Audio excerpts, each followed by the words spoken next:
டேய் கம்ரா. Hi friends, welcome to Sasi சிரிக்கேவ்லா. அவன் பண்ணுற சிம்பா சேட்டை பண்ணுற வேலை கொஞ்சம் ரொம்ப அதிகமாக இருக்குங்க. ஓவராக பாசம் கட்டுறேங்க, பட் என்னால் தாங்கிக்க முடியல. என்னென்ன சேட்டை பண்ணுறது தெரியுங்களா?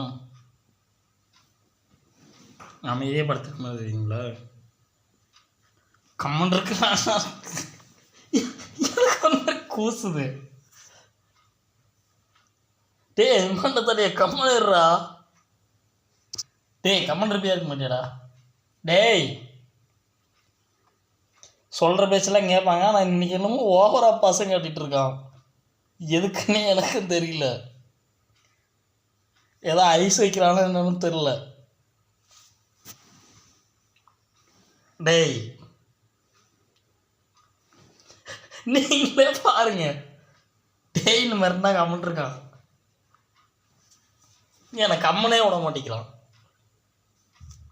பாருங்க, மூஞ்சிட்டு வர பாருங்க. கம்மன் உட்காந்துருக்க மாதிரி தான் தெரியும்.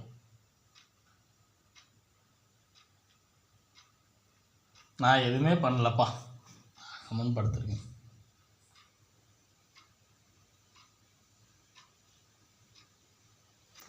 துண்டு கிடச்சிச்சு, அதனால ஏதோ என்ன நோண்டல. துண்டை எடுத்துட்டேன்.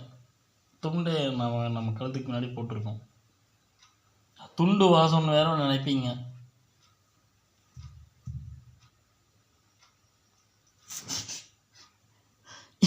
எனக்கு ஒரு மாதிரி கரெக்டாக காதுகிட்டே வந்து லிக் பண்ணிகிட்டு இருக்காங்க. எனக்கு ஒரு மாதிரி கூச்சமாக இருக்குது.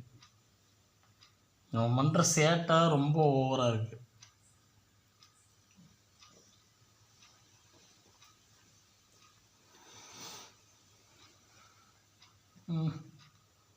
நான் சும்மா அவனை காமெடி ரீல்ஸில் மட்டும்தான் போட்டுட்டு இருந்தேன். இவனை ஒரு விலாகாக ஒரு நாளைக்கு எடுத்து காட்டணும். இவன் காலையிலேருந்து சாயந்தரம் வரைக்கும் என்கிட்ட என்னென்ன திமிர்த்தனம் பண்ணிகிட்டு இருக்கான், என்னென்ன வந்து சேட்டை பண்ணிகிட்டு இருக்கான், என்னென்ன பாசம் காட்டுறாங்கிறது ஒரு நாளைக்கு ஒரு விலாகாகவே போடலாம்.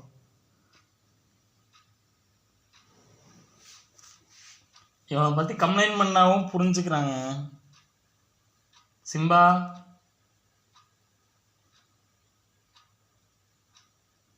நம்ம கண்டுக்காமல் இருக்கும்போது தான் வந்து பண்ணுவார் தலைவர். நம்ம அவரை பற்றி கம்ப்ளைண்ட் பண்ணிட்டோமா, அது அவருக்கு புரிஞ்சிருச்சு.